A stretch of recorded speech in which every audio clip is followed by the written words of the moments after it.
Die doel van hierdie reeks van ons boerehelde wat ek gaan doen, is om ons eie mense weer bewus te maak van ons ryk geskiedenis wat ons het in ons pragtige land. 'n Geskiedenis wat nie meer elke dag geleer word op die skoolbanke nie. 'n Geskiedenis van dapperheid van ons boere en ons kinders, ons vrouens, wat in tye van groot onderdrukking en oorlog ontsettend dapper was. Dit laat swel my hart somme met trots. Om te dink dat dieselfde bloed wat deur die are van Paul Creer, Piet Retief, Japie Greiling, Wolraad Woltemade, Racheltjie de Beer, ag daar is legio wat mens kan opnoem, is dieselfde bloed wat deur my are en jou are vloei. Mense wat op geloof en beginsel en met ontsettende deursettingsvermoë die onmoontlike aangepak het en partykeer ook met hulle lewens daarvoor prys gegee het. Die verhaal van Racheltjie de Beer is een van die bekendste volksverhale in Suid-Afrika. Dit speel af in die 1840s tydens die Groot Trek en vertel van 'n jong meisie wat haar lewe opgeoffer het op 'n tragiese maar heldhaftige wyse om haar jonger boetie se lewe te red. Hoewel daar 'n debat is oor die historiese egtheid van hierdie verhaal, leef dit voort as 'n simbool van opoffering, liefde en moed. Die De Beer gesin was deel van die voortrekkers wat in ossewaans deur die binneland van Suid-Afrika gereis het op soek na 'n nuwe tuiste. Hulle het hulle plase en vorige lewens in die Kaap agtergelaat en getrek in die rigting van die noorde en ook die ooste. Ons is nou nie seker watter kant toe het die De Beer familie saamgetrek nie, in 'n tyd natuurlik wat daar groot onsekerheid, gevaar en avontuur in ons land geheers het. Een koue wintersaand het die De Beer gesin hulle kamp opgeslaan in die sneeubedekte berge. Nou dit sal waarskynlik gewees het in die Oos-Vrystaat of rondom die Drakensberge. Dit was 'n afgelewe en 'n gevaarlike gebied met sneeu en yskoue temperature, baie koud, bitterkoud. Die jong Racheltjie was ongeveer 12 jaar oud en het 'n baie nou band met haar boetie gehad. So sy was baie lief vir haar boetie gewees. Maar die boetie se naam toevallig ook Dirkie, soos een van ons vorige kinderhelde se name gewees. Nie dieselfde Dirkie natuurlik nie. Nou volgens die verhaal het Dirkie op een of ander manier die kamp verlaat en verdwaal geraak. Sekere mense sê hy het na 'n verlore skaap gesoek, ander mense sê hy het maar net gaan rondloop om te kan kyk wat rondom die kamp in die gang is, maar die kruks van die saak is dat Dirkie het weggeraak, dit het begin, daar het 'n storm opgekom, dit het begin sneeu, Racheltjie het hom gesoek, hom gekry, maar op daardie stadium het hulle nie geweet hoe om terug na hulle kamp toe te gaan nie. Hulle kon nie die kamp kry nie, hulle was verdwaal gewees en dit sneeu, dit storm, dit is bitterkoud gewees. Daardie gedeelte van die storie staan vas. Nou, Racheltjie het besef dat haar boetie nie hierdie koue weer kan oorleef nie. En met haar kinderlike kennis wat sy gehad het en haar moedige beseffing dat hy gaan doodgaan, het sy 'n uitgeholde boomstomp of boom gaan uitsoek, of daar is in sekere weergawe is dit 'n muurshoop. Ek hou nogal van die muurshoop een. As jy sekere plekke sien en jy sien 'n groot muurshoop, dan sien jy baie keer is hulle uitgehol deur die muurvreters, en ek dink nogal 'n klein kindjie sal daarin mooi pas. So sy het hierdie boomstomp of hierdie muurshoop, het sy haar boetie ingedruk, daarin gesit en voor hierdie gat gaan sit, sodat die koue nie by hom kan uitkom of nie so koud kan wees. En natuurlik gaan haar liggaamstemperatuur dan ook nou haar boetie bietjie meer warm hou.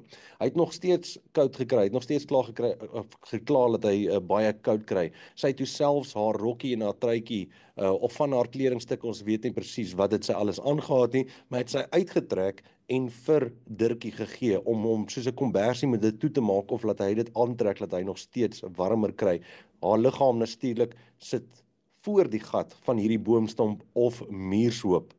Nou die volgende oggend het hierdie soekgeselskap, natuurlik was hulle pa en ma en die mense wat saam met hulle getrek het, ontsettend bekommerd, en hulle het geweet, luister, dit is baie koud, die kinders gaan dalk sterf. Maar die ouers in die soekgeselskap kon hulle nie deur die nag kry nie.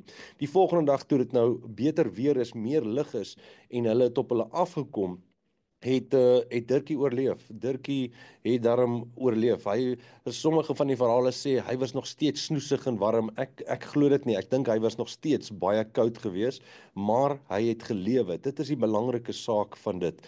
Rageltjie was ongelukkig nie so gelukkig om dit te oorleef. Jy dink vir jouself in sneeutemperature, sit jy met 'n kortmou klere, kan mens maar sê, buite reg deur die nag, om jou boetie te beskerm. So ja, sy het ongelukkig doodgevries of verkleim en maar ja, haar boetie Dirkie het geoorleef, nê? Nee? Sjoe, ek wonder wat moes deur 'n Rageltjie se kop gegaan het terwyl sy daar voor daai koue gat gesit het. Uh mense brein lol maar partykeer met mense. Ek wonder of sy nie deur die nag gedink het soos, ja, as ek ook maar net 'n bietjie inderkruip nie, as ek hom dalk net 'n bietjie meer vashou nie. Maar dit is nie hoe die verhaal gaan nie. Die verhaal gaan dat sy het voor daardie opening gesit met haar min kleertjies aan en sy het haar boetie van die koue af beskerm. Hoe lief moes sy nie gewees het nie en hoe dapper moes sy nie gewees het om te weet dat ek gaan 10 nie hierdie aand deursien nie, maar my boetie gaan ten minste nog lewe. Nou, hoewel sommige historie die egtheid van hierdie verhaal nou bevraagteken en daarop wys dat soortgelyke stories soos hierdie in die wêreld bestaan, bly die kern van hierdie verhaal nog steeds emosioneel en inspirerend. Dit gaan nie net oor die geskiedkundige feite nie, maar die waarde van die liefde, loyaliteit vir familie en dan ook die buitengewone dade waartoe 'n kind in daardie stadium in staat was. In 'n tyd van swaar kry en gevaar het Rageltjie se verhaal lig gebring en 'n herinnering dat selfs in die donkerste oomblikke die boergees kan uitblink deur opoffering en onselfsugtige liefde, né? Dis baie belangrik, onselfsugtige liefde. Ek bedoel, kyk na ons kinders as ons nou groot word of soos ek groot geword het, jong. As jou boetie 'n bietjie meer koeldrank kry of as jou sussie bietjie meer sweeties kry of iets soos dit, ja, dan was ons daarom kwaad geweest.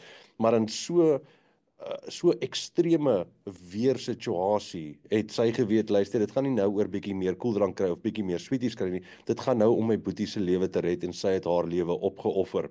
So ja, die verhaal van Rageltjie weer word steeds vertel en is 'n baie goeie nalatenskap in ons geskiedenis.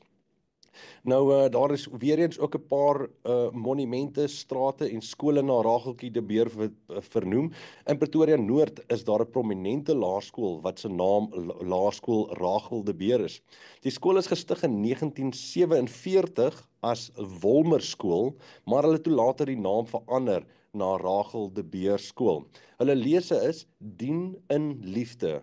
Nee, baie mooi, die skool se lese. En dit weerspieël natuurlik die waardes en die opoffering en die diensbaarheid van haar storie. En dan strate, in Pretoria Noord is daar 'n straat wat na haar vernoem is, die Ragel de Beer straat. En dan volgens die Weet Ensiklopedie is daar 'n motorhawe wat se naam Ragel de Beer Motors is. Dis nou in Pretoria Wes. Ek wonder of dit nog steeds so is. Dan by gedenkstene en beeldhoudwerk. Hoewel daar nie 'n spesifieke monument net vir Rageltjie de Beer opgerig is nie, word haar storie dikwels in ander gedenktekens en beeldhoudwerke weerspieël. Byvoorbeeld, sy word uitgebeeld in een van die tonele by die kindermonument in Bloemfontein, wat aan die Suid-Afrikaanse kinderhelde gewys het. Nou ja, hoewel daar nie, soos ek gesê het, spesifieke monumente is nie, is haar storie en haar nalatenskap steeds 'n belangrike deel van ons Suid-Afrikaanse kultuur en geskiedenis. Dit is 'n fantastiese storie van Rageltjie de Beer.